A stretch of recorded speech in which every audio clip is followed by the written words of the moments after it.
Hans in luck. Some men are born to good luck. All they do or try to do comes right. All that falls to them is so much gain. All their geese are swans. All their cards are trumps. Toss them which way you will. They will always, like porpoise, alight upon their legs, and only move so much the faster. The world may very likely not always think of them as they think of themselves, but what care they for the world? What can it know about the matter? One of these lucky beings was neighbor Hans. 7 long years he had worked hard for his master.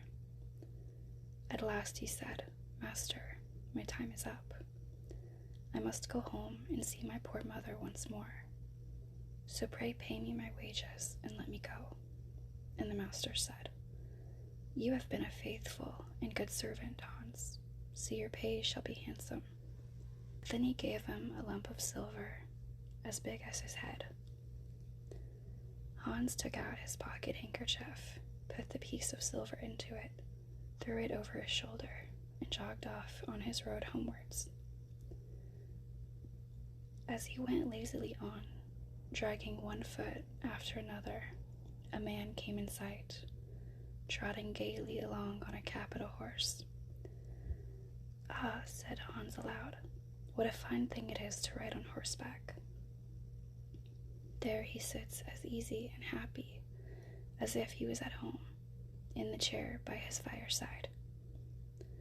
He trips against no stones, saves shoe leather, and gets on he hardly knows how." Hans did not speak so softly, but the horseman heard it all and said, "Well, friend, why do you go on foot then?" "Ah," said he, "I have this load to carry. To be sure it is silver, but it is so heavy that I can't hold up my head, and you must know it hurts my shoulder sadly." "What do you say of making an exchange?" said the horseman. "I will give you my horse, and you shall give me the silver, which will save you a great deal of trouble in carrying such a heavy load about with you." "With all my heart," said Hans, "but as you are so kind to me, I must tell you one thing.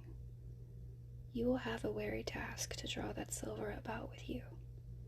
However, the horseman got off, took the silver, helped Hans up, gave him the bridle into one hand, and the whip into the other, and said, "When you want to go very fast, smack your lips loudly together and cry 'Chip.'"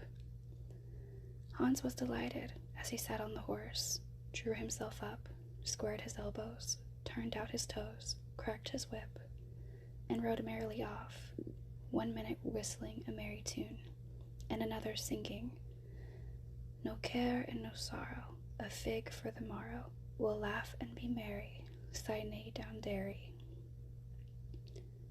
After a time he thought he should like to go a little faster, so he smacked his lips and cried 'Chip.' Away went the horse full gallop, and before Hans knew what he was about, he was thrown off, and lay on his back by the roadside. His horse would have ran off if a shepherd who was coming by driving a cow had not stopped it. Hans soon came to himself and got upon his legs again, sadly vexed, and said to the shepherd, "This riding is no joke. When a man has the luck to get upon a beast like this that stumbles and flings him off as if it would break his neck. However, I'm off now once for all. I like your cow now a great deal better than this smart beast that played me this trick, and has spoiled my best coat, you see, in this puddle, which by the by smells not very like a nosegay. One can walk along at one's leisure behind that cow, keep good company, and have milk, butter, and cheese every day into the bargain. What would I give to have such a prize?" "Well," said the shepherd, "if you are so fond of her, I will change my cow for your horse. I like to do good to my neighbors, even though I lose by it myself." "Done," said Hans merrily. "What a noble heart that good man has," thought he. Then the shepherd jumped upon the horse, wished Hans and the cow good morning, and away he rode.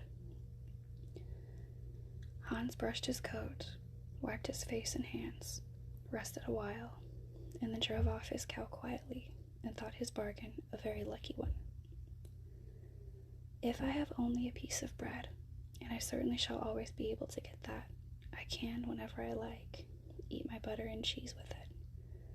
And when I am thirsty, I can milk my cow and drink the milk. And what can I wish for more? When he came to an inn, he halted, ate up all his bread, and gave away his last penny for a glass of beer. When he had rested himself, he set off again, driving his cow towards his mother's village. But the heat grew greater as soon as noon came on, till at last, as he found himself on a wide heath that would take him more than an hour to cross, he began to be so hot and parched that his tongue clave to the roof of his mouth. I can find a cure for this, thought he. Now I will milk my cow and quench my thirst. So he tied her to the stump of a tree and held his leathern cap to milk into, but not a drop was to be had. Who would have thought that this cow, which was to bring him milk and butter and cheese, was all that time utterly dry? Hans had not thought of looking to that.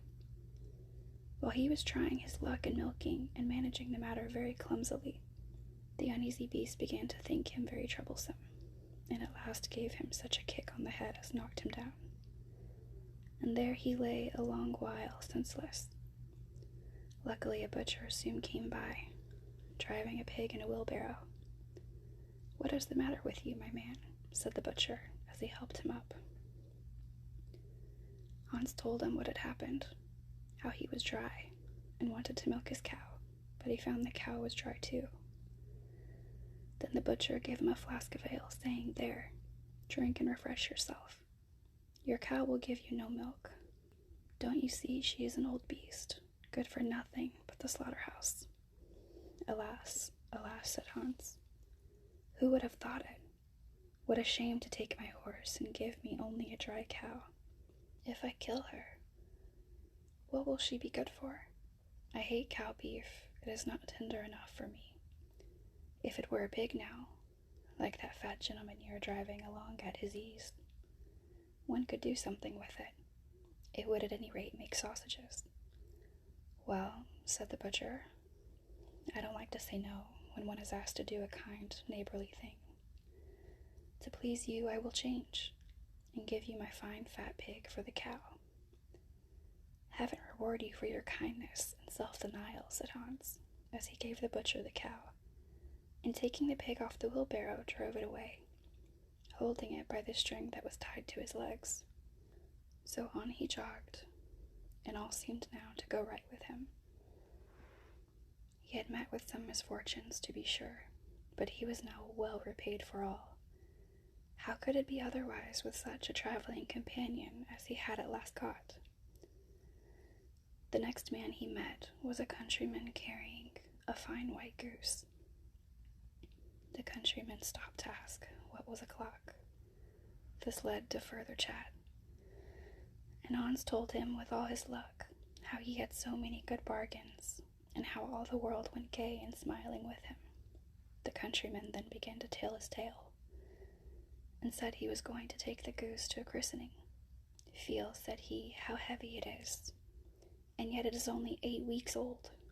Whoever roasts and eats it will find plenty of fat upon it. It has lived so well." "You're right," said Hans, as he weighed it in his hand. "But if you talk of fat, my pig is no trifle." Meantime, the countryman began to look grave and shook his head. "Hark yet," said he, "my worthy friend. You seem a good sort of fellow, so I can't help doing you a kind turn. Your pig may get you into a scrape. In the village I just came from, the squire had a pig stolen out of his sty. I was dreadfully afraid when I saw you that you had got the squire's pig. If you have, and they catch you, it will be a bad job for you. The least they will do will be to throw you into the horse pond. Can you swim?" Poor Hans was sadly frightened. "Good man," he cried, "pray get me out of this scrape. I know nothing of where the pig was either bred or born. but he may have been the squire's for aught I can tell. You know this country better than I do. Take my pig and give me the goose." "I ought to have something into the bargain," said the countryman. "Give a fat goose for a pig indeed. 'Tis not everyone would do so much for you as that. However, I will be hard upon you, as you are in trouble." Then he took the string in his hand and drove off the pig by a side path, while Hans went on the way homewards free from care. "After all," thought he, "that chap is pretty well taken in. I don't care whose pig it is, but wherever it came from, it has been a very good friend to me. I have matched the best of the bargain. First there will be a capital roast, then the fat will find me in goose grease for 6 months. And then there are all the beautiful white feathers. I will put them into my pillow, and then I am sure I shall sleep soundly without rocking. How happy my mother will be. Talk of a pig indeed. Give me a fine fat goose." As he came into the next village, he saw a scissor grinder with his wheel, working and singing. "O'er hill and o'er dale, so happy I roam. Work light and live well, all the world is my home. Then why so blithe, so merry as I?" Hans stood looking on for a while, and at last said, "You must be well off, Master Grinder. You seem so happy at your work." "Yes," said the other.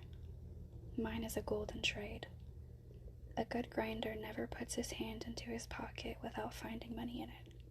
But where did you get that beautiful goose?" "I did not buy it. I gave a pig for it." "And where did you get the pig?"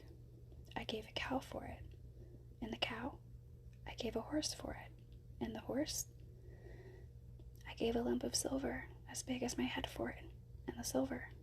"Oh, I worked hard for that 7 long years." "You have thriven well in the world hitherto," said the grinder. "Now if you could find money in your pocket whenever you put your hand in it, your fortune would be made." "Very true, but how is that to be managed?" "How? Why, you must turn grinder like myself," said the other. "You only want a grindstone. The rest will come of itself. Here is one that is but little the worse for wear. I would not ask more than the value of your goose for it. Will you buy?" "How can you ask?" said Hans. "I should be the happiest man in the world. If I could have money whenever I put my hand in my pocket, what could I want more? There's the goose." "Now," said the grinder, as he gave him a common rough stone that lay by his side, "this is a most capital stone. Do but work it well enough, and you can make an old nail cut with it." Hans took the stone and went his way with a light heart. His eyes sparkled for joy, and he said to himself, "Surely I must have been born in a lucky hour. Everything I could want or wish for comes of itself. People are so kind. They seem really to think I do them a favor in letting them make me rich and giving me good bargains." Meantime, he began to be tired and hungry too, for he had given away his last penny in his joy at getting the cow. At last he could go no farther, for the stone tired him sadly, and he dragged himself to the side of a river so that he might take a drink of water and rest a while. At last he could go no farther, for the stone tired him sadly, and he dragged himself to the side of a river so that he might take a drink of water and rest a while. So he laid the stone carefully by his side on the bank, but as he stooped down to drink, he forgot it, pushed it a little, and down it rolled plump into the stream. For a while he watched it sinking in the deep, clear water, then sprang up and danced for joy, and again fell upon his knees and thanked heaven with tears in his eyes for its kindness in taking away his only plague, the ugly, heavy stone. "How happy am I," cried he. "Nobody was ever so lucky as I." Then up he got with a light heart, free from all his troubles, and walked on till he reached his mother's house, and told her how very easy the road to good luck was.